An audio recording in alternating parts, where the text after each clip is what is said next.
قال اللہ تعالی وأن المساجد للہ فلا تدعوا مع اللہ احدا، وقال النبی علیہ الصلاۃ والتسلیم کلکم راع وکلکم مسئول عن رعیتی، او کما قال علیہ الصلاۃ والسلام۔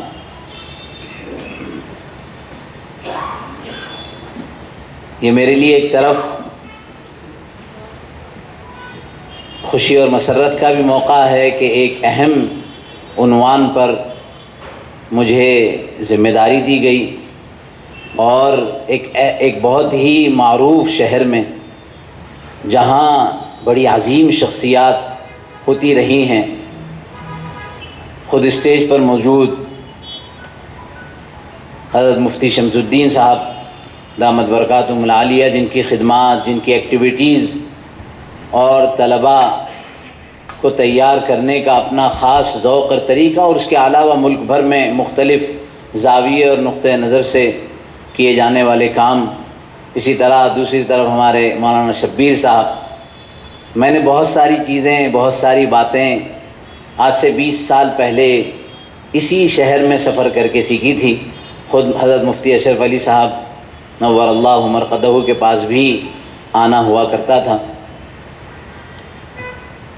اسی طرح ثناء اللہ صاحب، ان سے بھی بہت پرانا جو ہے تعارف ہے، بلکہ آج بھی میں نے دیکھا، میں نے ان سے کہا 20-22 سال پہلے اور 12-15 سال پہلے کچھ اور ایکٹیویٹیز جو اکابر علماء کی ہوتی ہے اور اس ضمن میں شرکت ہوتی تھی، خدمت کی مناسبت سے کہیے یا کی اور مناسبت سے، تو میں نے کہا کہ آپ کی عمر میں کوئی اضافہ معلوم نہیں ہوتا ہے، کوئی خاص بات ہے اس سلسلے میں۔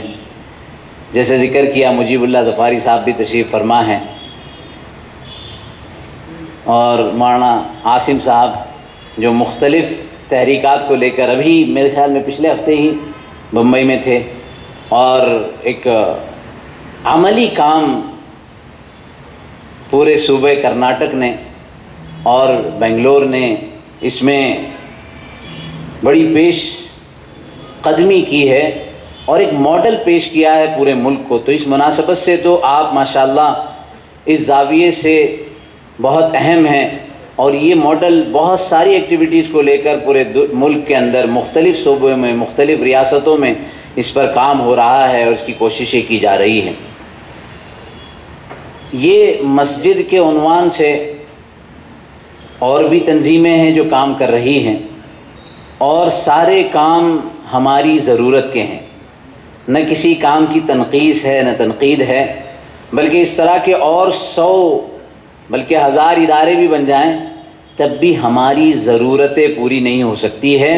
اس وقت جس حالت میں امت اسلامیہ، اس کا نوجوان، بچے اور بچیاں اور تعلیم یافتہ شخصیات جس طرح کے مسائل کا شکار ہیں، ایسے ایسے سوالات، ایسی ایسی باتیں ہر چند دنوں کے بعد خود ہمارے اپنوں میں سے ایسے ایسی باتیں پیش کی جاتی ہے کہ پتہ چلتا ہے کہ کہیں نہ کہیں تربیت میں اور قوم و ملت کی رہبری اور رہنمائی میں ہم تمام ذمہ داران سے جو جس حیثیت کی ذمہ داری ہو، جو میں نے حدیث مبارکہ پڑھی کلکم راع وکلکم مسئول عن رعیتی۔ میں دیکھ رہا ہوں کہ یہاں ماشاءاللہ شرکاء میں بھی بہت سارے علماء ہیں۔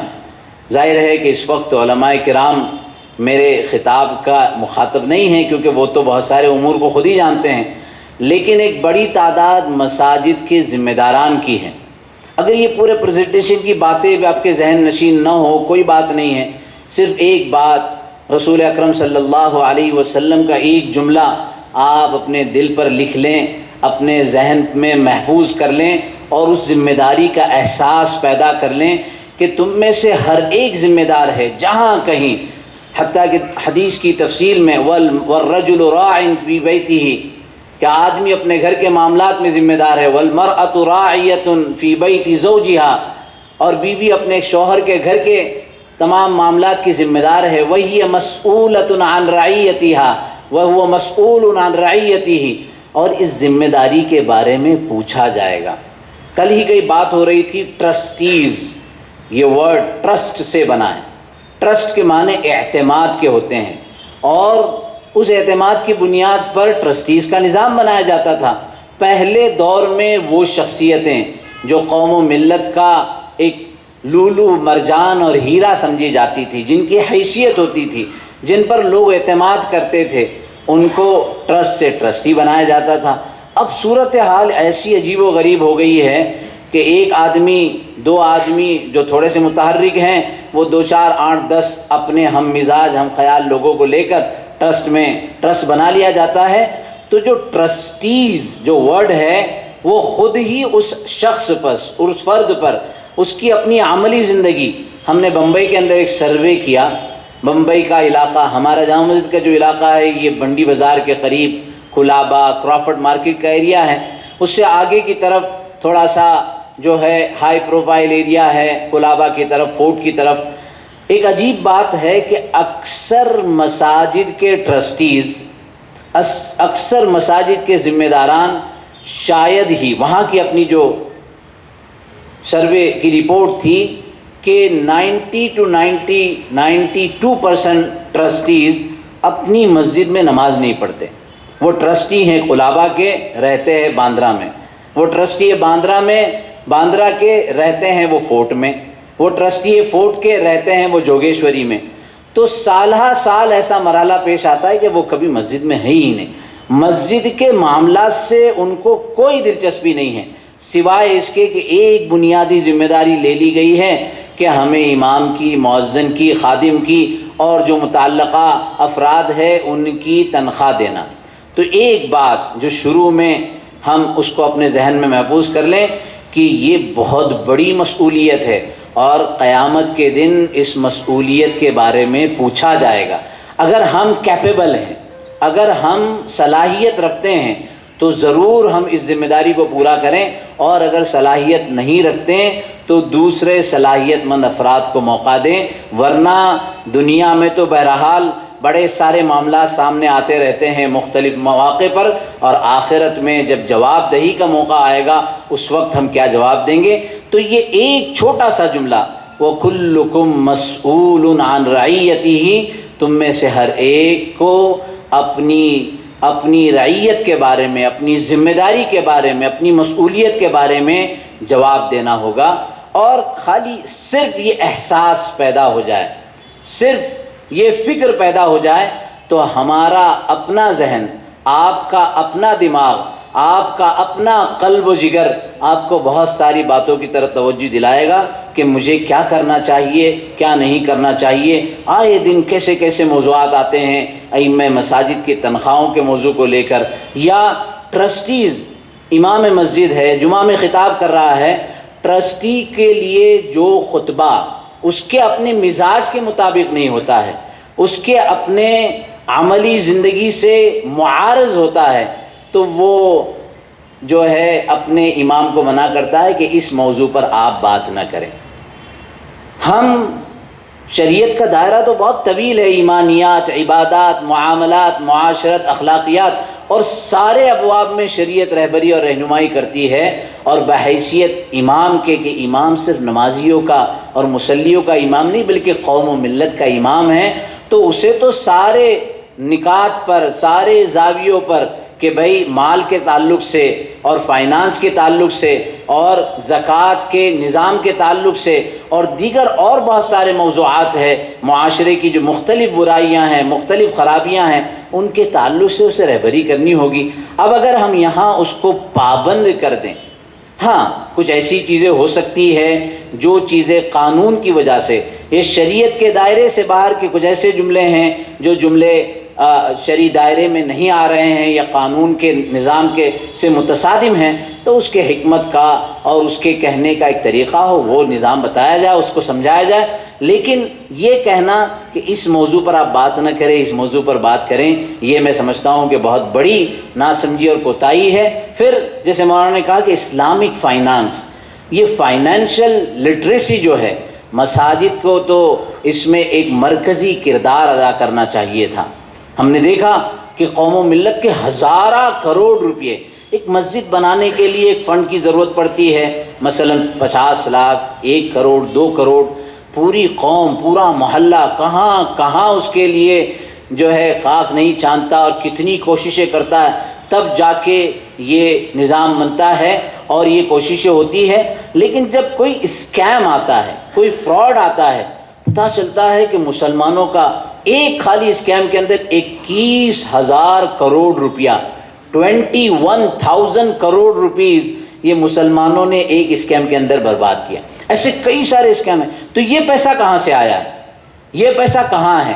پتہ یہ چلا کہ پیسوں کی ایک بہت بڑی ماشاءاللہ ہمارے پاس ہے، لیکن ہم اپنے پیسوں کو اپنی ذات پر خرچ کرنے کے لیے تو تیار ہے، قوم و ملت کے طرف توجہ دینے کے لیے تیار نہیں ہیں۔ جبکہ صحابہ کی زندگی دیکھیں، حضرت عثمان غنی رضی اللہ تعالیٰ عنہ کا واقعہ ہم ہمیشہ سنتے ہیں، یہ ہمارے لیے ہماری عملی زندگی میں تربیت کے لیے اور تبدیلی کے لیے ضروری ہے۔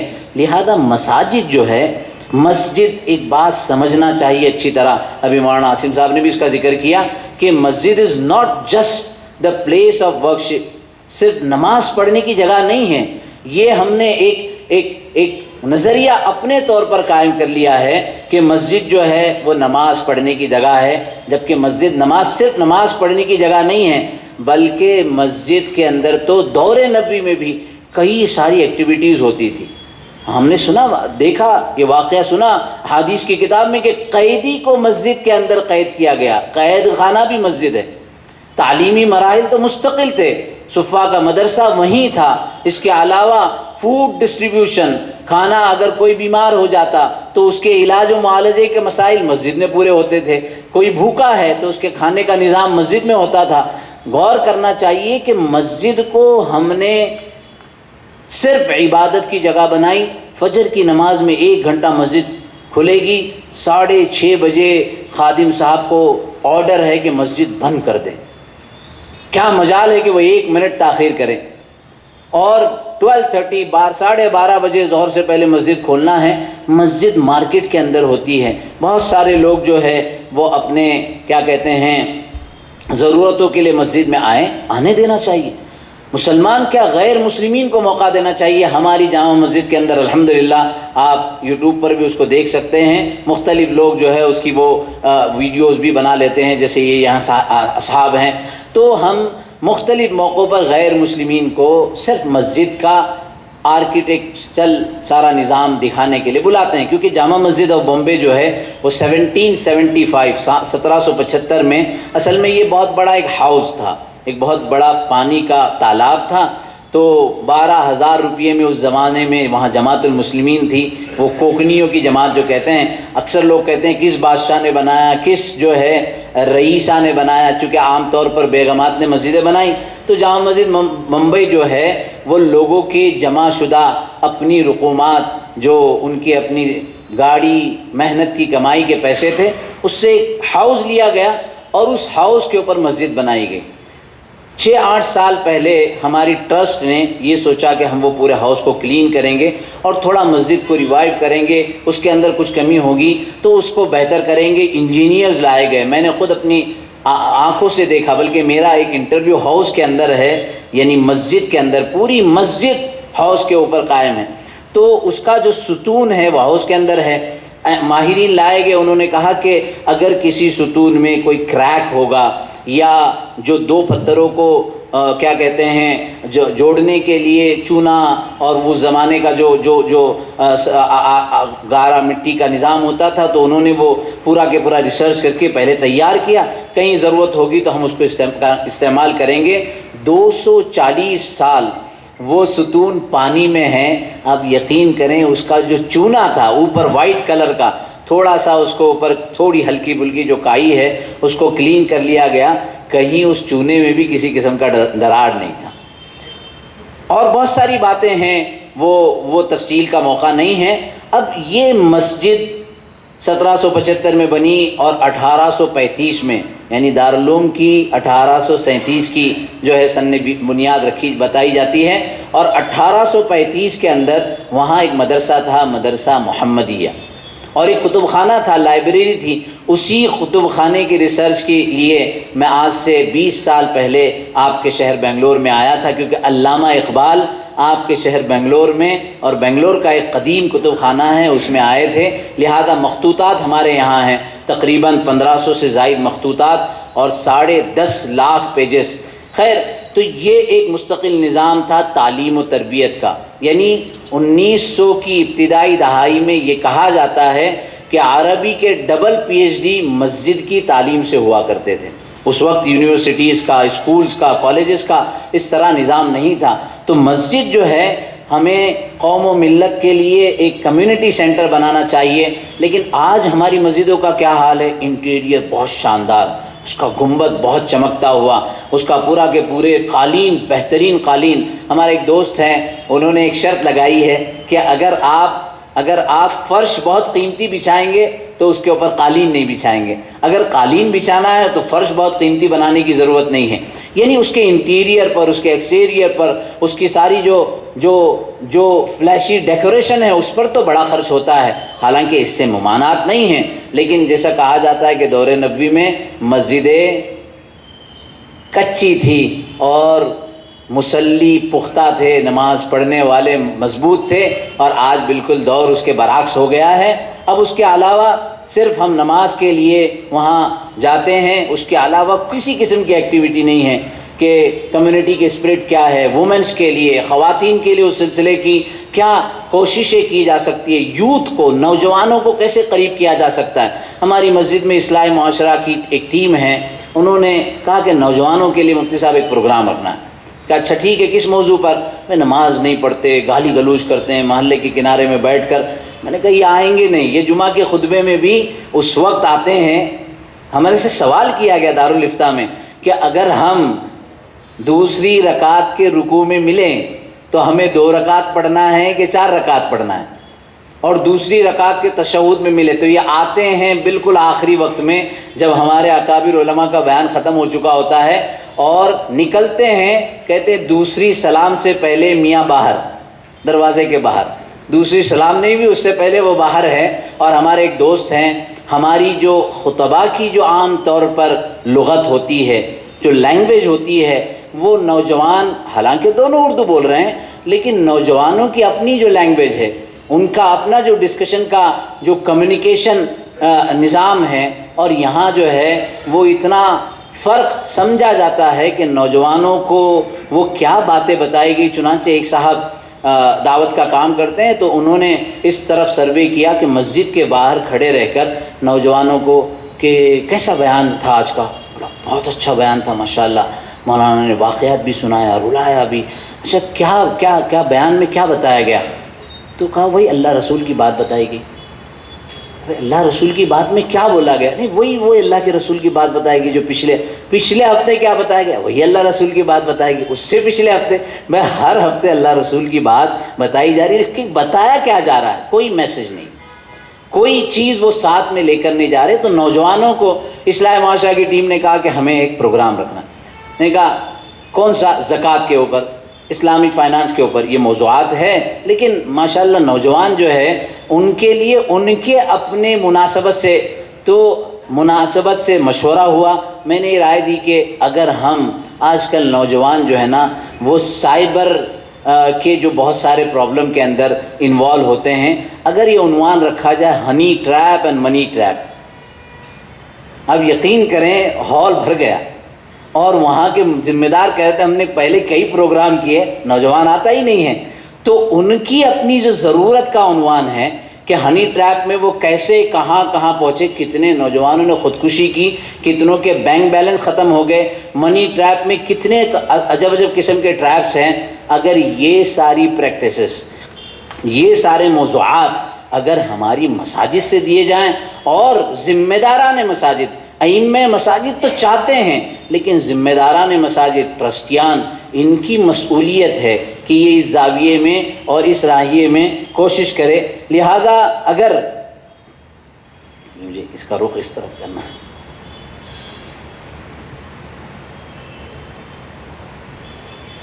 کیوں نہیں نیکسٹ؟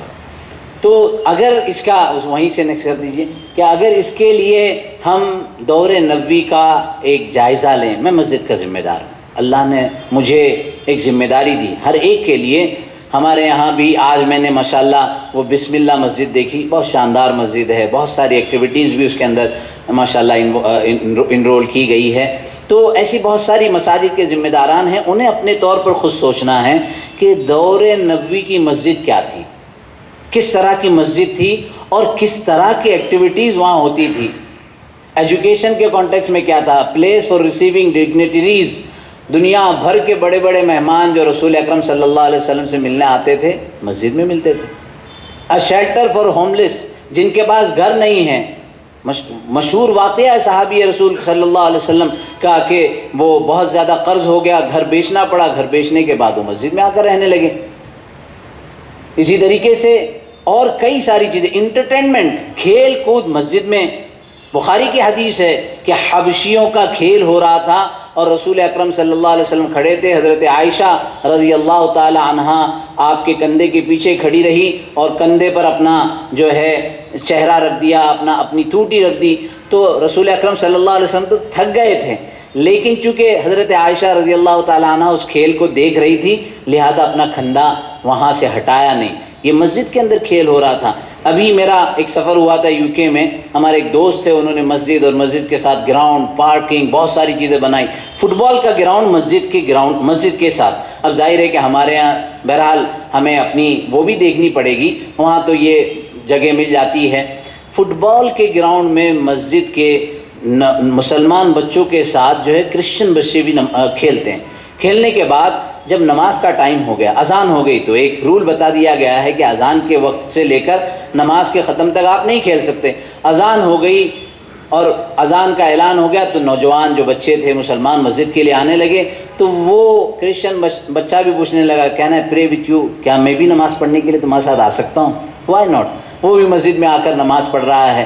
ظاہر ہے میں نے ہماری جامع مسجد کا ذکر کیا کہ جب غیر مسلمین کو دعوت دی گئی تو وہاں ایک کالج ہے، سینٹ زیویئرز کالج، وہاں کے اسٹوڈنٹ آرکیٹیکچر کی مناسبت سے آتے ہیں، تو اسٹوڈنٹ آئے تھے اور وہ آفیشیل ایک ای میل ہوتا ہے، اس کے بعد ان کو دعوت دی جاتی ہے، تو اسٹوڈنٹ کے ساتھ ان کے جو خادم کام کرنے والے ہیں 2-4 وہ بھی کالج کی طرف سے ہوتے ہیں۔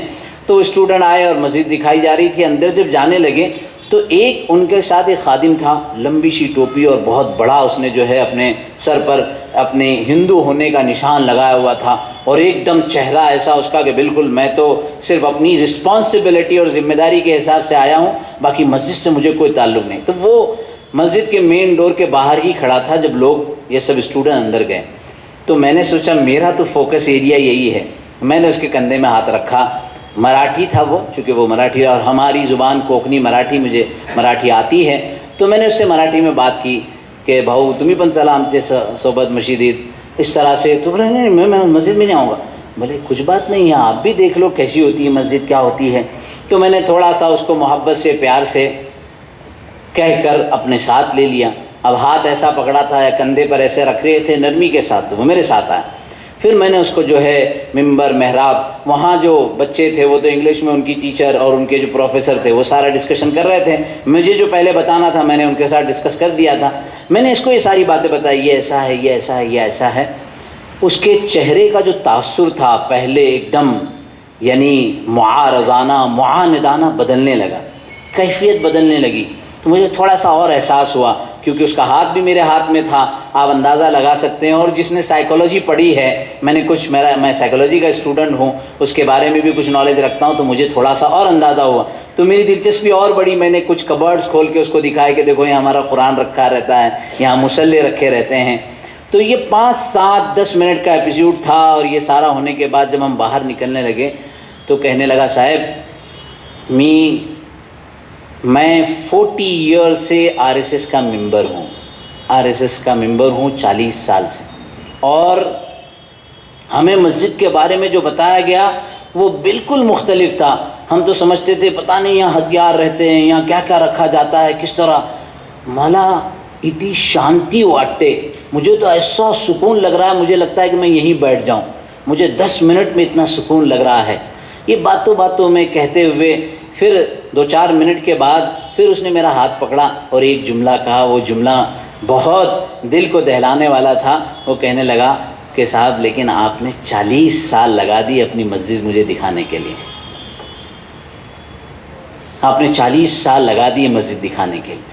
تو ہماری مسجدیں غلط فہمیاں اور عجیب قسم کی کوششیں اس زاویے میں کی گئی ہے اور ہم نے اس طرف کسی قسم کی توجہ دی ہی نہیں. لہذا اس کا خیال رکھنا چاہیے کہ مسجد میں اب ہم کیا کیا کر سکتے ہیں. ظاہر ہے کہ ایکٹیویٹیز تو بہت ساری ہیں اور اس ایکٹیویٹیز کو ہم تمام ایکٹیویٹیز کو تو کر نہیں سکتے, لیکن جو سہولت سے ہم کر سکتے ہیں. یہ ہمارا اپنا ایک پروجیکٹ ہے. اب یہ ڈیٹا کلیکشن اور سروے رپورٹ, بہت ساری باتیں آج ہم سب جانتے ہیں کہ سروے کا کیا فائدہ ہے. ہمارے یہاں ایک علاقہ ہے, اس کا پورا نظام بنایا گیا. مولانا نے ذکر کیا زکوٰۃ کے سلسلے میں. زکوٰۃ ایک تو اتنا بڑا ماشاءاللہ اماؤنٹ ہے کہ اگر زکوٰۃ ہی کو صحیح انداز میں استعمال کیا جائے, اس کے صحیح مصرف کے طور پر اس کو استعمال کیا جائے, تو ہمارے فائنینشیل سارے مسائل حل ہو سکتے ہیں. زکوٰۃ کا مقصد تھا اپلفمنٹ آف دا کمیونٹی, قوم کو مسائل سے نکالا جائے. لیکن ہم اس بات کو اچھی طرح سمجھیں کہ ہماری زکوٰتیں جو نہیں ادا ہوتی ہے وہ تو ایک بڑا مسئلہ ہے, جو ادا بھی ہوتی ہے اس کا صحیح طریقہ اور صحیح نظام نہیں بنایا جاتا. ہمارے یہاں کچھ ساتھیوں نے مل کر ایک زکوٰۃ سینٹر بنایا.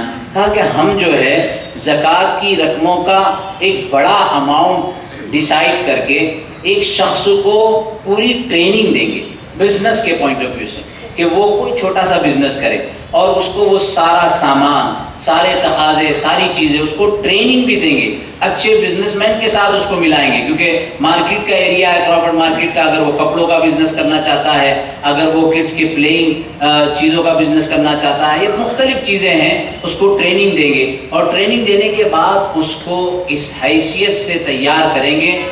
انٹرویوز ہے 2-2 سال کے بعد کہ ان لوگوں نے کہا کہ ہم 10 سال سے زکوٰۃ لیتے تھے اور سال بھر اسی کو کھاتے تھے. یہ ترتیب بننے کے بعد ہم 2 سال میں کیپیبل ہو گئے کہ ہم اپنی ضرورتوں کو پورا کریں. اور ہم یعنی وہ اسٹیج پر کہہ رہا ہے کہ انشاءاللہ 2 سال کے بعد میں اپنے پیسے سے اپنے دوسرے بھائی کو کھڑا کرنے کی کوشش کروں. تو زکوٰۃ کا کیلکولیشن, پہلے تو زکوٰۃ کا کیلکولیشن ایک بہت بڑا مسئلہ ہے. ہمارے مالدار دوست جو ہیں وہ زکوٰۃ کے مسائل کو سمجھنا ہی نہیں چاہتے. بمبئی کے قریب ایک جگہ ہے کلیان. کلیان میں ایک بہت بڑے رئیس, خاندانی رئیس, جن کی پراپرٹیز, زمینیں اور کئی ساری جو ہے ان کی کیا کہتے ہیں شاپنگ مالز ہے. رمضان میں وہ ایک نظام بناتے تھے کہ اپنے ایک شاپنگ مال کے 2 شاپ زکوٰۃ کے لیے مختص کر دیتے تھے. ان کے 4-6 آدمی بیٹھتے تھے, بڑی لمبی لائن لگی ہوتی تھی. ہر آدمی جو ہے وہ اپنا لاسٹ ایئر کا جو بھی اماؤنٹ ہوتا تھا وہ لے کر آتا تھا کہ ہمارے مدرسے کے لیے یا ہماری NGO کے لیے, ہمارے ادارے کے لیے اتنا اماؤنٹ تھا, کچھ بڑھایا جائے, کچھ کیا جائے. کروڑوں روپے کی زکوٰۃ جو ہے ان کی اس طرح تقسیم ہوتی تھی. ان کے پاس تو فرصت نہیں ہے ہر معاملے کو دیکھنے کرنے کی. 1 سال جب یہ واقعات سامنے آنے لگے تو انہوں نے اپنی ٹیم سے کہا کہ رمضان کے بعد یہ ساری رسیدیں جمع کرو, کیونکہ رسید کے اوپر جو ہے ایڈریس ہوتا ہے. اور انہوں نے اپنے کمپنی کی 4 ٹیمیں بنائی اور ان ٹیموں کو الگ الگ جگہوں پر بھیجا. یعنی جو شمال کی طرف تھے, ساؤتھ کی طرف تھے تو وہاں ایک ٹیم بھیجی, نارتھ میں ایک ٹیم بھیجی, UP اور بہار کی طرف ایک ٹیم بھیجی, بنگال کی طرف ایک ٹیم بھیجی, اور کہا کہ اس کی پوری ریسرچ کر کے لائیں. 2 مہینے ٹیم نے مکمل جگہوں پر جا کر اپنا جائزہ لیا اور جائزے کے بعد جو رپورٹ پیش کی تو ان کے پاس یہ رپورٹ آئی کہ جو رسیدیں ان کے پاس جمع ہوئی ہے نیئر بائی قریب 80% اس میں سے بوگس اور غلط تھے اور وہ مال صحیح جگہ پر نہیں پہنچا. ایسے لائن میں کھڑے ہونے والے جو صحیح مدارس کے ذمہ داران ہیں, جو بے نیاز ہے, جو اللہ کے لیے کام کرتے ہیں, وہ تھوڑی رمضان میں اور دھوپ میں اور اتنے بھوکے اور پیسے میں اس حال میں کھڑے ہوں گے. اب دوسرا مسئلہ, اگر مان لیا جائے کہ ان کی 1 کروڑ روپے زکوٰۃ تھی, اس میں سے 80% ان کی غلط ہوگی تو 80 لاکھ روپے. اگر پچھلے 10 سال کا نظام بنایا جائے تو 8 کروڑ روپے. انہوں نے سوال کیا علماء سے کہ یہ بوگس تھے, یہ تو غلط ہو گیا, میری زکوٰۃ کا کیا؟ فتویٰ یہ ہے کہ ان کو اپنی زکوٰۃ واپس ادا کرنا پڑے گی, کیونکہ زکوٰۃ دینے والے کی ذمہ داری ہے کہ وہ مستحق تک اس کو پہنچائے. یہ اہل مدارس کا احسان ہے کہ وہ آتے ہیں, یا ضرورت مند جو ہم تک آتے ہیں, ورنہ ہماری ذمہ داری ہے کہ وہاں تک پہنچے. تو اگر مسجد کے ذمہ داران, ٹھیک ہے جو تقاضے ہیں ان تقاضوں پر بھی, لیکن اگر یہ سوچیں کہ ہماری مسجد میں 4 بیوائیں ہیں مسجد کے آس پاس جن کے مکان ہیں. ہم یعنی کتنے واقعات، ایک ہی بیوہ نوجوانی میں شوہر کا انتقال ہو گیا، 3 بچے ہیں، اور 4-6 مہینے کے بعد رمضان آیا، ان کے ایک رشتہ دار نے ان کو ایک اماؤنٹ بھیجی آن لائن اور نیچے لکھا زکوٰۃ. انہوں نے سوال کیا، رشتہ دار تھے ہمارے گھر کے ذریعے سے، کہ کیا ہم زکوٰۃ لے سکتے ہیں؟ تو ان کا جو کرائٹیریا تھا، قرض بھی تھا، ذمہ داریاں بھی تھی، تو زکوٰۃ تو وہ لے سکتے تھے. لیکن میں نے اپنے گھر والوں کو کہا کہ ان کو سمجھائیں کہ اگر آپ زکوٰۃ لینے کی عادی بن جائیں گے تو آپ کے بچے آج 8-10 سال کے 12 سال کے ہیں، وہ آپ کو دیکھیں گے کہ میری امی کو ماموں جان، چچا جان، پھوپھا جان، خالو جان دبئی میں رہتے ہیں، وہ بائی زکوٰۃ دیتے ہیں. وہ بچے بڑے ہوتے ہیں، شادی ہونے کے بعد لڑکی اپنے شوہر کو بولتی ہے ہمارے ماموں ہیں، ہمارے چاچا ہے. وہ بیچارہ کام کرنا چھوڑ کر وہ بھی یہی کام شروع کر دیتا ہے کہ ان کے پاس جا کر اپنے تقاضے رکھیں. لڑکا ہے، اس کو پتہ ہوتا ہے. ان کو سمجھایا گیا کہ آپ تھوڑا سا کچھ کام کریں، روٹیاں بنا لیں، کباب بنا لیں. یقین کریں اس کے دل میں بھی کہیں نہ کہیں یہ خوف تھا کہ ہم نے کبھی زندگی میں زکوٰۃ لی نہیں ہے، تو کیا میں واپس کر دوں؟ ان کو بڑی ناراضگی ہوگی. کوئی بات نہیں، آپ بتا دو کہ ہم کو زکوٰۃ نہیں لینی ہے، آپ واپس کر دو. ہم ایک اماؤنٹ اپنے ٹرسٹ کی طرف سے نظام بناتے ہیں جو للہ کا ہوگا، لیکن آپ یہ نیت کریں.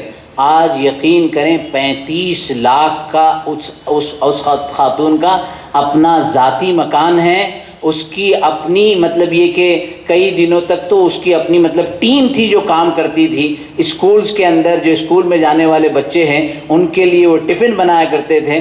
اب جو نئی جگہ پر گئے ہیں تو وہاں کی جو جنرل باڈی ہے انہوں نے اپنی بلڈنگ کا جو ہے مینیجر ہی ان کو بنا دیا ہے، اور وہ بیک آفس کا پورا نظام وہ خود سنبھالتی ہیں، اور بہت عافیت کے ساتھ اپنے پیروں پر عزت کے ساتھ وہ جو ہے اپنا نظام چلا رہی.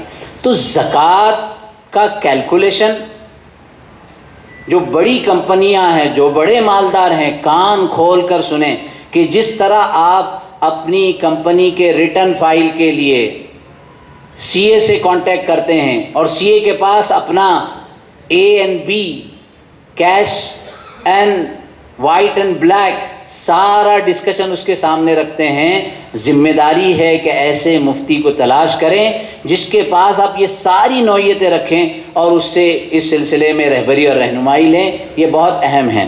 اسی طریقے سے یہ ایک پروجیکٹ ابھی الحمدللہ یہ صرف ڈسکشن نہیں ہے بلکہ ایک پروجیکٹ ہے. ایک پروجیکٹ اس طرح بنایا گیا ہے اور وہ کام چل رہا ہے جس میں ڈفرنٹ ٹائپ کی ایکٹیویٹیز. اگر پہلے سے 2 طریقے ہوتے ہیں، ایک تو یہ ہے کہ پورا پروجیکٹ بنا کر نظام چلایا جائے، وہ نئی جگہ ہوتی ہے، اور دوسرا یہ ہے کہ آلریڈی آپ ایک نظام کے تحت ہے تو آپ کو محبت سے، حکمت سے، قرینے سے، سلیقے سے ایک دن میں نظام تبدیل نہیں ہوتا ہے، لیکن آہستہ آہستہ اس سلسلے کی کوشش کرنی ہوگی. دیکھیے اس مسجد کے نظام کے اندر آرچری بھی رکھا ہے. آرچری یعنی تیر بازی، حدیث میں اس کا ذکر ہے. آپ کو معلوم ہونا چاہیے کہ اسرائیل میں ہر بچے کے لیے، ہر اسٹوڈنٹ کے لیے آرچری سیکھنا، تیر اندازی سیکھنا ضروری ہے. کیوں؟ سوال میرا آپ سے. لازم ہے، قانون ہے، ان کی اپنے ایجوکیشنل نظام کا ایک حصہ ہے. بہت ساری چیزیں اس میں ایک یہ بھی ہے کہ آرچری کہ وہ تیر اندازی جس کا ذکر حدیث میں ہے، الرمی، کہ 3 چیزوں کی بچوں کو تعلیم دیا جائے جس میں رمی کا ذکر ہے. کیوں؟ جی انبیاء کی سنت ہے ماشاءاللہ، اور بھی کئی سنتیں ہیں. اور یہود اگر انبیاء کی سنت کی اتنی فکر کریں تو کتنے فرائض کو چھوڑ رہے ہیں، سنت کی کہاں سے فکر کریں گے. اور جی دیکھیے، ہاں کیا ہے اس کا فوکس.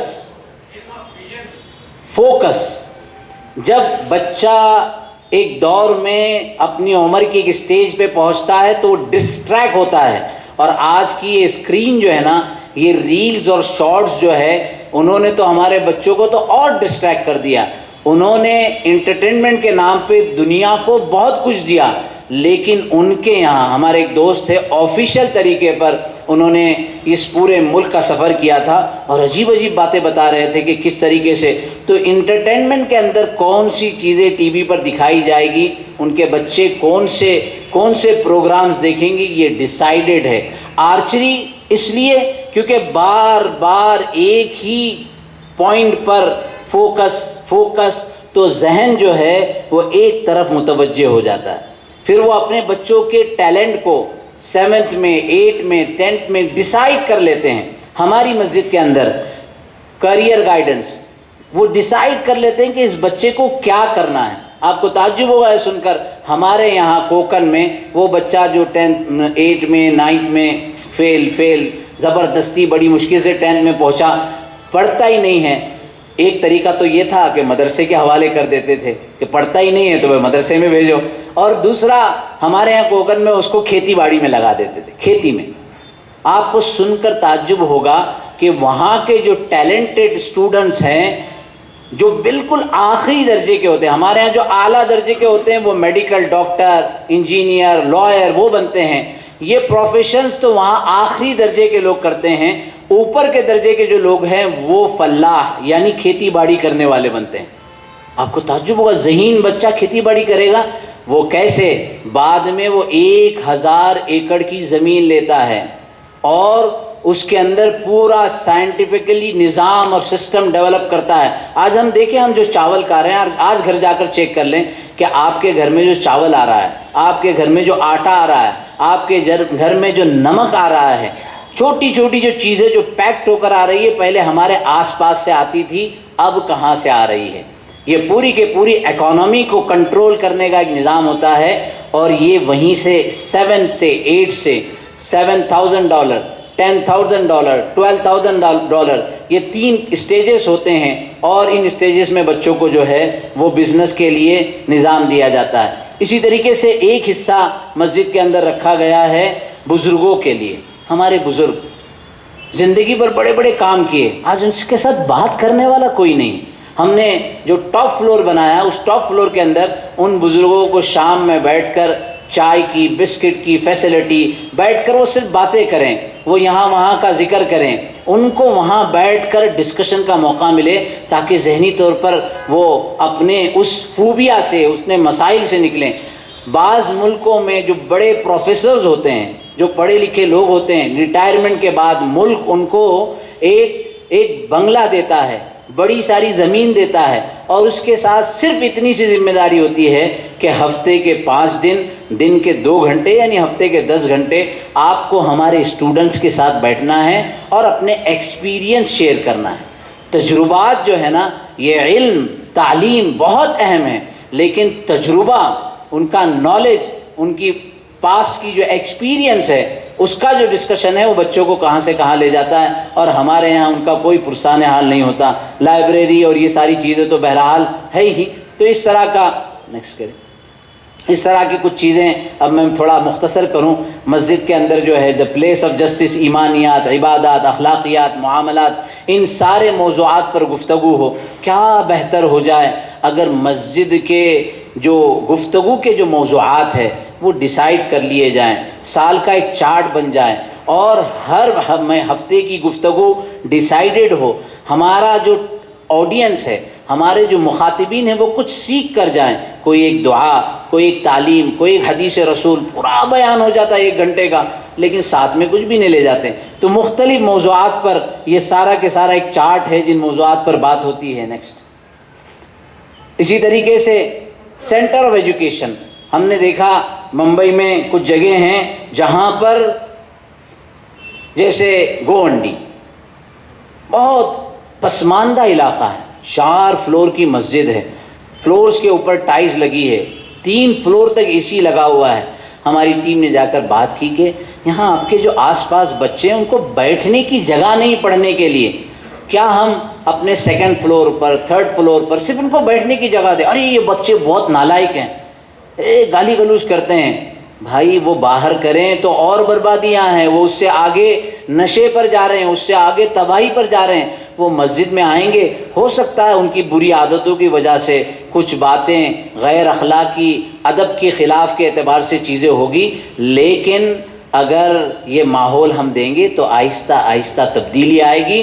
وہ ان قباحتوں اور ان برائی سے بچیں گے, اپنی تعلیم کے اندر بہتر کی کوشش کریں گے. لہٰذا بہت سارے سینٹر تعلیم کے, یہ آپ دیکھ رہے ہیں, یہ ہماری جامع مسجد کا جو ہے لائبریری ہے, اور اس لائبریری کے اندر گرلز بوائز ان کا کیریئر گائیڈنس کا پورا ایک جو ہے نظام رکھا گیا.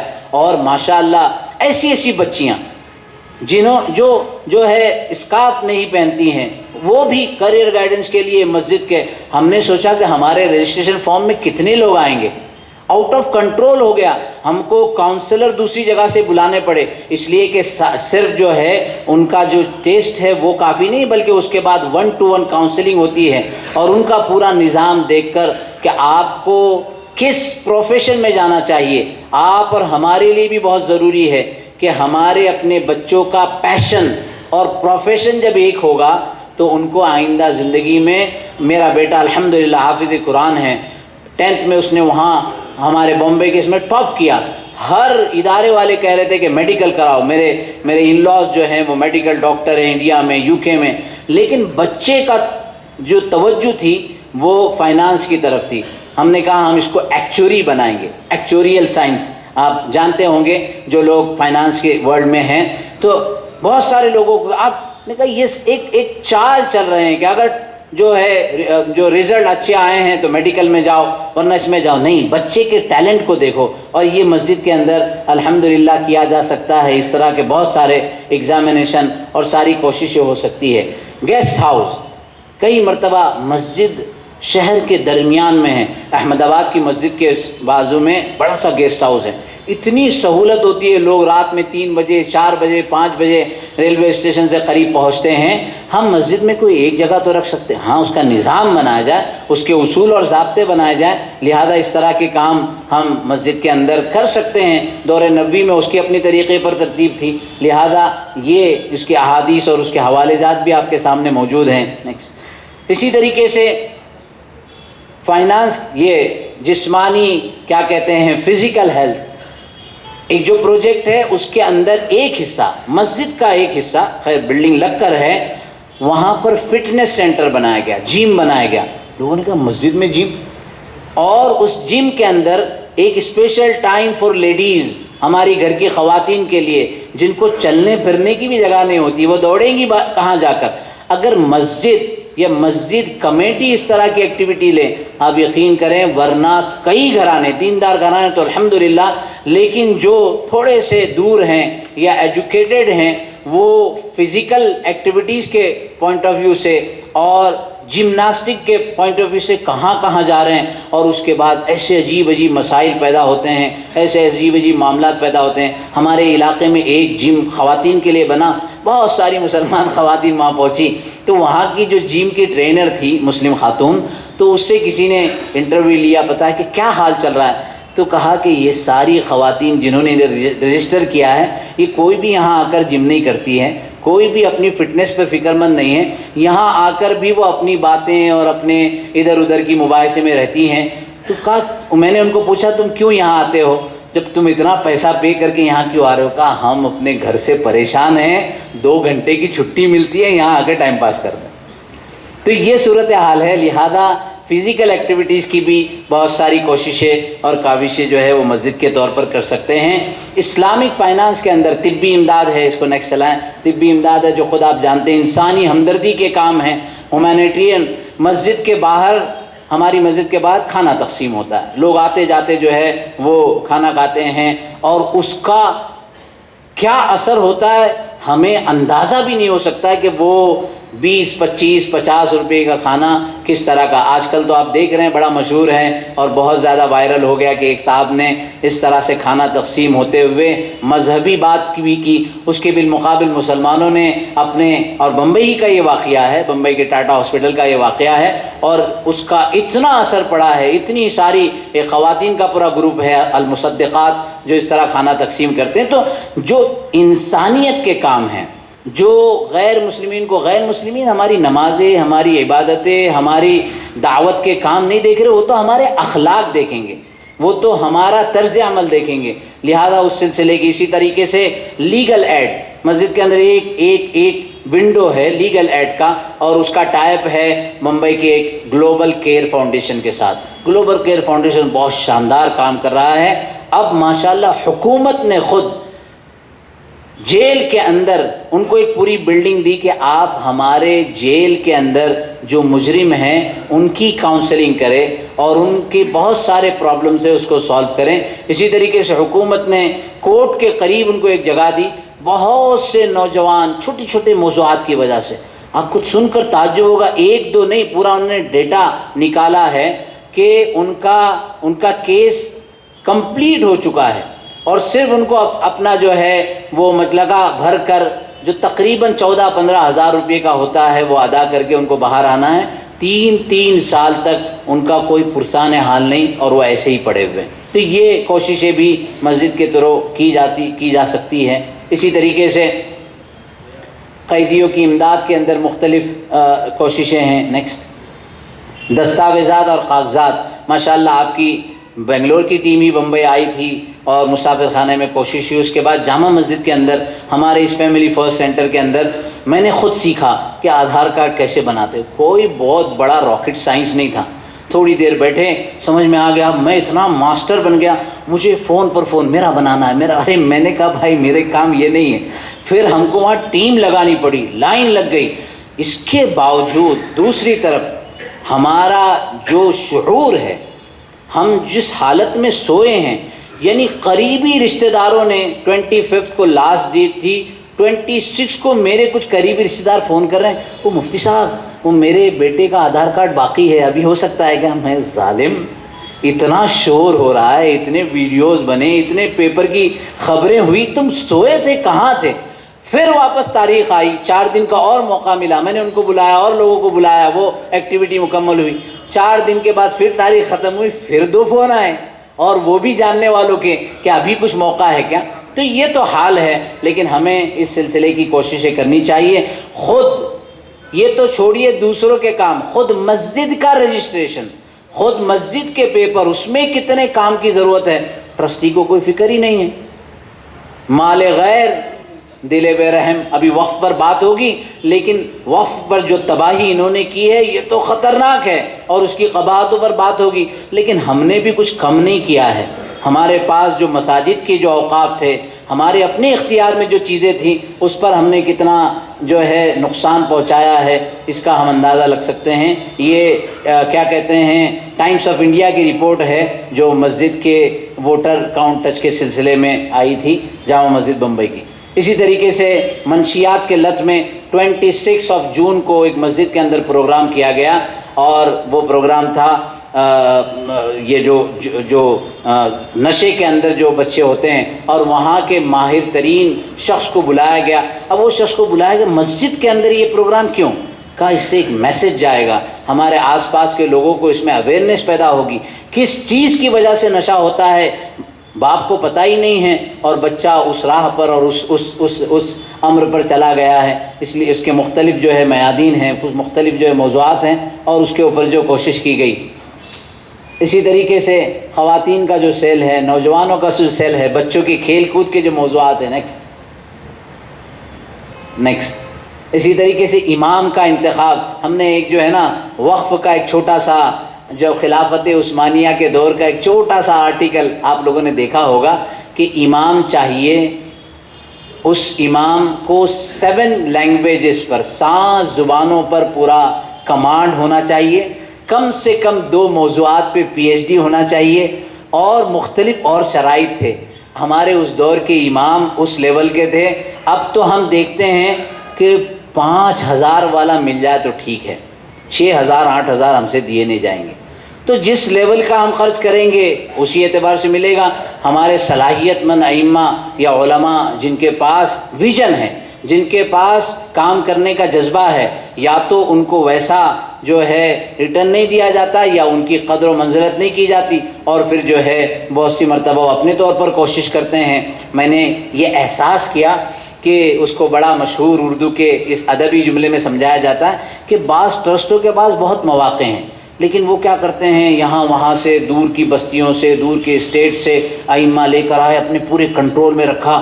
مواقع بہت ہے کام کرنے کے, لیکن کوئی مقامی بڑے عالم, بڑے مفتی کو رکھیں گے تو ان کی باتیں ہم کو سننی پڑے گی, اس لیے یہاں وہاں سے لے کر آئے اور یہ چلا رہے ہیں. اور کچھ نئے فارغین جن کے پاس بہت جذبہ ہے لیکن ان کے پاس کام کے مواقع نہیں, ایسی جگہ ہو, ایسا نظام ہو جہاں پر آدمی جا کر کام کر سکے. اس لیے یہ بھی ترتیب کہ ہمارے آس پاس کے جو مدارس ہے, جو مساجد ہیں, ان میں تعلیم پانے والے, ان میں تقرر کا وہ نظام کیسے ہو, اور اس کے سلسلے کی جو کوششیں ہیں. اہم اعلانات جو بعض دوسرے ممالک میں بہت ترتیب کے ساتھ کی جاتی ہیں, تو مسجد اور مسجد کے ودن دے ایریاز میں اور کیا کیا ہوتا ہے. اسی طریقے سے مالیاتی مراکز, بیت المال, زکوٰۃ سینٹر, مائکرو فائنانسنگ فنڈز. ہم نے بتایا آپ کو کہ اسلامک فائنانس کئی سارے لوگوں کے ذہنوں میں ایک عجیب سا خیال تھا, چونکہ بمبئی آپ جانتے ہیں فائنینشیل ہب ہے. اب میں آپ کو یہاں یہ کیمرہ پر آپ کے سامنے کئی سو بلکہ ہزار کروڑ کی پراپرٹی ہے اور ڈسپیوٹ ہے 5 فیملیز میں. وہ مسئلہ آیا, وہاں ایک فائنینشیل ایڈوائزری کی پوری ایک ٹیم ہے ہمارے ساتھ جو فائنینشیل ایڈوائز کرتے ہیں. فیملی فرسٹ کے 4 اصل ایریا ہیں. ایک میرائٹل ایشوز, ازدواجی معاملات جس میں pre and post marriage counselling ہوتی ہے. دوسرا فائنینشیل, جس کے اندر جو فائنینشیل اختلافات ہے اس میں یا فائنینشیل ٹریننگ کے سلسلے کی تو کوششیں ہوتی ہیں. تیسرا ہے مینٹل ہیلتھ, بہت سارے لوگ OCD اور ADHD اور پتہ نہیں کیسے کیسے مینٹل ہیلتھ کے مسائل کا شکار ہوتے ہیں. مسجد کے اندر ہم سائیکولوجسٹ کو بلاتے ہیں, سائیکیٹرسٹ کو بلاتے ہیں, اپوائنٹمنٹ بک کرتے ہیں. ہم بعض آپ کو ویڈیو دکھا سکیں گے کہ ایسے بوڑھی خواتین اور غیر مسلم بچیاں وہ مسجد کے اس کیا کہتے ہیں سروس سے فائدہ اٹھا رہے ہیں. ظاہر ہے کہ پھر اس کا اثر اس پر ہوگا. اور چوتھا میٹریمونیل کے سروسز ہیں.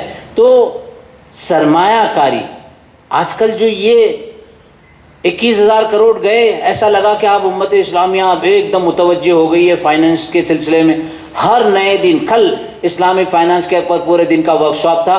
آپ کے شہر بنگلور میں گولڈ کی اسکیمیں چل رہی ہے اور مسلمانوں کی ایک لمبی قطار ہے خواتین کی, وہ گولڈ اسکیم کے اوپر کھڑی ہیں.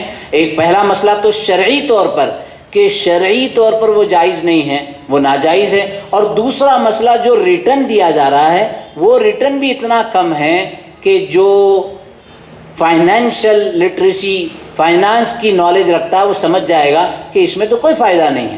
اسی طریقے سے مسجد کے جو ٹرسٹ ہوتی ہے, ٹرسٹ کے سلسلے میں نے آگے بہت تفصیل سے ذکر کیا لیکن وہ موقع نہیں ہے, تو 2-3 باتیں اس سلسلے میں بتا دوں کہ ٹرسٹ کا فنڈ ہوتا ہے. ہم سورت گئے تھے, سورت میں ایک مسلم فنڈ ہے بہت بڑا, کروڑوں روپئے ہیں. اب ہمارے پاس اپنا ایک ٹرسٹ ہے, ٹرسٹ میں وہاں سے کہا گیا کہ 31 مارچ سے پہلے آپ کے پاس اتنا اماؤنٹ ہے, you have to keep this amount in the FD, آپ کو FD میں رکھنا ہی پڑے گا. ہم نے کہا ہمیں FD میں نہیں رکھنا ہے, ہمیں FD میں نہیں رکھنا ہے. تو کہا اگر FD میں نہیں رکھتے ہیں تو اتنا 30% آپ کو ٹیکس دینا ہوگا, یہ کرنا ہوگا. اتنا CA نے ہم کو ڈرا دیا, دھمکا دیا. CA CS ٹیم 2-3 مرتبہ میٹنگیں ہوئی, آخر مجبوری میں کہا ٹھیک ہے ہم FD میں رکھتے ہیں اور 2 مہینے کے بعد نکال دیں گے. ٹھیک ہے, ہمیں تو اتنی نالج نہیں ہے, لیکن CA ہے 25 سال سے مسلم اداروں کے, مسلم تنظیموں کے, مساجد کے, مدارس کے CA ہیں. وہ کہہ رہے ہیں FD کرو, ہم نے کر دیا. FD میں پہلا تو میکسیمم ریٹرن جو دیتی ہے FD کے اوپر بینک وہ 7 to 8% ہوتا ہے, جبکہ انفلیشن جو فائنانس کے لوگ جانتے ہیں کہ انفلیشن 5.5 ہوتا ہے. تو جو FD میں انٹرسٹ ملتا ہے ویسے ہی انفلیشن کی وجہ سے وہ سیم ہو جاتا ہے. پھر وہ انٹرسٹ ہمارے لیے حلال نہیں ہے, جائز نہیں ہے, تو ہمارے پیسے کی ویلیو تو ایسے ہی ڈیگریڈ ہوتی چلی جاتی ہے. یہ میرا اپنا پرسنل ویو ہے اور میں نے اس پر خود محنت کی. 1.5 سال تک جھگڑا کرتا رہا. ہمارے فائنانس کے جو انچارج ہیں عزیز جادوت صاحب, جرمنی کی کمپنی کے لیے وہ کام کرتے ہیں, میں نے کہا یہ کوئی حل ہونا چاہیے, ایسا نہیں ہے کہ صرف FD بنانا پڑے گا. نہیں مفتی صاحب ایسا قانون ہے, یہ ہے وہ ہے. اب FD بنا دی. 2 مہینے کے بعد کہا ہم کو FD ختم کرنی ہے, پیسہ ہم کو اکاؤنٹ میں واپس چاہیے. کہا نہیں لے سکتے آپ کو کوئی پراپرٹی بتانی ہوگی, FD جو ہے آپ ڈے ٹو ڈے میں یوز نہیں کر سکتے. میں نے کہا یار ہمارا پیسہ اور ان کی چلیے جیسا کہیں ویسا کرے, ایسا نہیں, کچھ تو حل ہونا چاہیے. کوشش کرتے رہے 1.5 سال کے بعد ایک حیدرآباد کی ٹیم ملی، انہوں نے پورا اس پر ریسرچ کیا، ہم نے اپنی ٹیم کے ساتھ ان کا ڈسکشن رکھا آن لائن، یہاں سی اے وہاں سی اے، ہم تو مفتی صاحب بازو میں بیٹھے، سی اے صاحب کو بٹھا دیا آن لائن میں، اب ان کے جھگڑے شروع ہو گئے۔ اس وقت مولانا مجھے وہ احساس یقین میں ہو گیا، لوگ کہتے ہیں کہ علماء کا اختلاف 4 مسالک کے اعتبار سے، اقوال کے اعتبار سے، جب ہم ڈاکٹروں کو قریب سے دیکھیں تو ہومیوپیتھی ڈاکٹر، آیورویدک ڈاکٹر وہ کہتا ہے کہ دوا آپ کو کھانے سے پہلے لینا ہے، یہ کہتا ہے دوا آپ کو کھانے کے بعد لینا ہے، وہ کہتا ہے اس دوا کے ساتھ آپ کو یہ احتیاط کرنا ہے، یہ کہتا ہے کہ ان دواؤں کے ساتھ آپ کو کسی احتیاط کی ضرورت نہیں۔ یہ 4 قسم کے ڈاکٹر الگ الگ چائے رائے دیتے ہیں، ہر ایک کی اپنی دلیل ہے۔ اب آگے سی اے میں لٹرلی میں نے دیکھا کہ یہاں وہاں سے بحث چل رہی ہے، وہ یہاں کی ہماری جو سی اے کی انچارج ہے لیڈی ہیں، وہ کہ what do you know, I am working here, I am practising since last 25 years. تو وہ وہاں کی جو سی اے تھے وہ تھوڑے سے نوجوان تھے، کہا میم لیکن آپ قانون تو دیکھیں، تو وہ کہتی ہے کہ this is may be from Andhra Pradesh, جس Andhra Pradesh ruling not in Maharashtra. اس نے پہلے ہی ریسرچ کر کے رکھی تھی، کہا کہ میم آپ کو میں نے آپ کے واٹس ایپ پر بھیج دیا کہ مہاراشٹرا کی یہ رولنگ ہے، آپ یہاں انویسٹ کر سکتے ہیں، آپ یہاں انویسٹ کر سکتے ہیں، آپ یہاں انویسٹ کر سکتے ہیں۔ تو جب بہت بحث بڑی، ماننے کے لیے تیار نہیں، تو 1 گھنٹے کے بعد ہمارے جو سی اے کے انچارج تھے انہوں نے کہا اچھا اس کا یہ حل نکالتے ہیں کہ آپ سارے پیپر بھیج دیں، 1-2 ہفتہ ہم ریسرچ کرتے۔ تو ہم نے کہا اچھا ٹھیک ہے کہ I will research again and will come back to you. 2 ہفتے کے بعد پھر واپس جو ہے ایک جو ہے اس طرح کا آن لائن سیشن رکھا گیا، اور کہنے لگے اوکے سوری مجھے اس بارے میں نالج نہیں تھی، اب یہ نالج آئی۔ اب اس انویسٹمنٹ میں مسجد ٹرسٹ کا پیسہ ہے، مدرسے کا پیسہ ہے، این جی او کا پیسہ ہے، سوسائٹی کا پیسہ ہے، سوسائٹی ایکٹ، ٹرسٹ ایکٹ، اس کے ساتھ ساتھ کمپنی ایکٹ، سیکشن 8 کی کمپنیاں، وہ سارے ایکٹ کو ماشاءاللہ اس بندے نے ہمارے پاس بھیجا۔ خود ہماری جو ایک ادارہ ہے وہ سیکشن 8 کا ہے، ایک ٹرسٹ ہے جو ٹرسٹ ایکٹ پہ چلتی ہے۔ تو دونوں کے لیے گنجائش ہے کہ وہ اپنے ایکسٹرا جو 31 مارچ کے بعد جو پیسہ بچ جاتا ہے اس کو وہ انویسٹ کر سکتے ہیں، اور اس انویسٹ میں نیئر بائی 16 to 20% سالانہ اس کو انکم ہوتی ہے۔ ٹرسٹ کو، ادارے کو اپنے ذاتی پیسے جب ہوتے ہیں نا، شخصی پیسے جب ہوتے ہیں تو ہمیں بڑی فکر ہوتی ہے، لیکن یہ تو قوم کا مال ہے، مال غیر دل بے رحم، توجہ ہی نہیں ہوتی مساجد کے، این جی اوز کے ذمہ داران کہ اس پر کیسے فکر کرنی چاہیے۔ جب خود ہم نے اس کی نالج لی اور یہ ٹرانسفر، اب ایف ڈی کو ٹرانسفر کرنے کے لیے بینک والے آپ کا سر کھپا دیتے ہیں، بھائی ہمارا پیسہ ہم نے ایک ای میل بھیج دیا، نہیں سر وہ مینیجر سے بات کرنی ہے، آپ یہ پیپر بھیجئے، یہ سگنیچر بھیجئے، یہ ڈائریکٹر کی بھی سگنیچر ہونی چاہیے، یہ ہمارا ایک پیپر ہے اس کے اوپر آپ سائن کیجئے۔ بہرحال آپ جب کوشش کریں گے اللہ تبارک و تعالیٰ آپ کو راستے نکالتے اور سجاتے چلے جائیں گے۔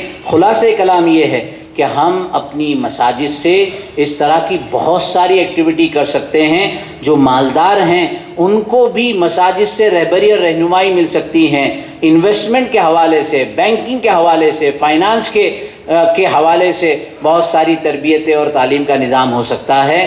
ضرورت اس بات کی ہے جہاں سے میں نے بات شروع کی تھی، کلکم رائن و کلکم مسئول عن رعیتہ۔ تو میں ایک درخواست کروں گا کہ آپ میں سے کتنے حضرات مسجد کے ٹرسٹی ہیں؟ اگر آپ ناراض نہ ہو تو ذرا ہاتھ اٹھا دیں کہ آپ میں سے کتنے مسجد کے ٹرسٹی ہیں؟ ذرا پٹھانوں والا ہاتھ لمبا، پورا او ہو انقلاب زندہ باد۔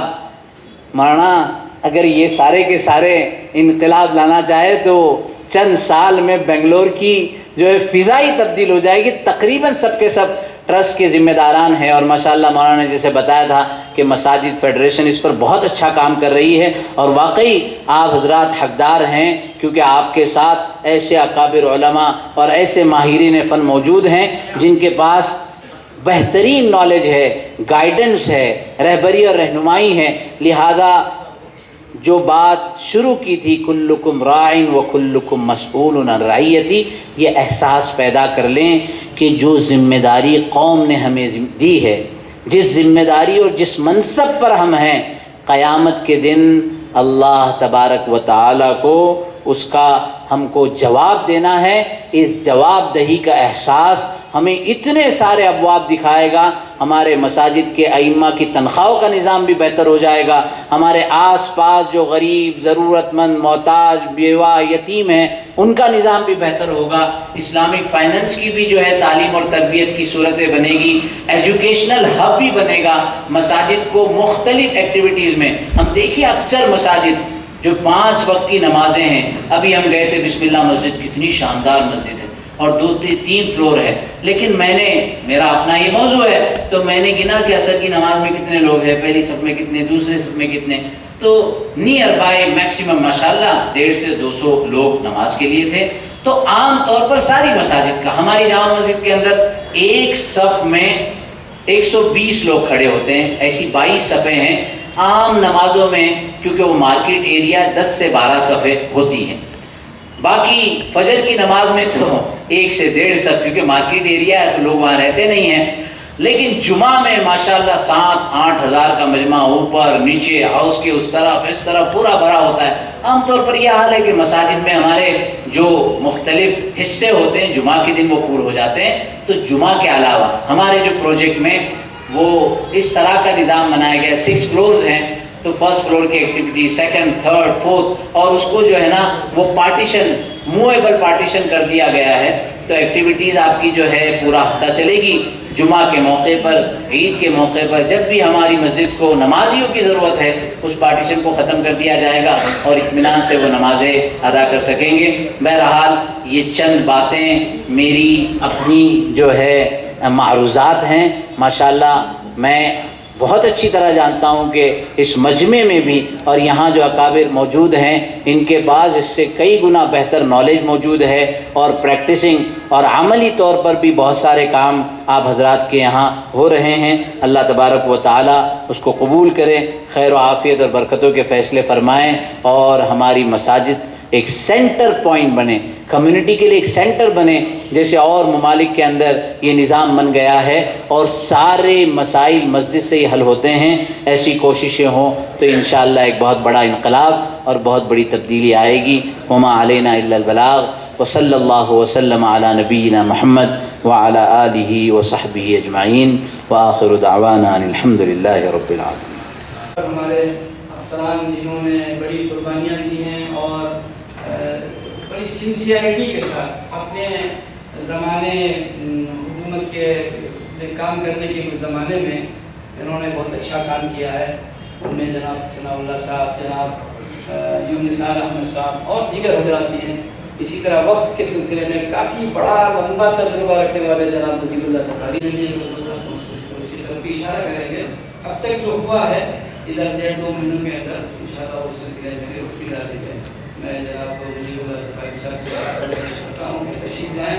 ان کے بعد صدر محترم ہمارے جلسے کے صدر شمس الدین صاحب علی قاسمی وہ اپنا صدارتی خطاب کریں گے. اس کے بعد دعا ہوگی، دعا کے بعد نماز کی ہوگی اور کھانا بھی ہوگا. درمیان میں جناب ثناء اللہ صاحب بھی اپنے تاثرات کا اظہار فرمائیں گے.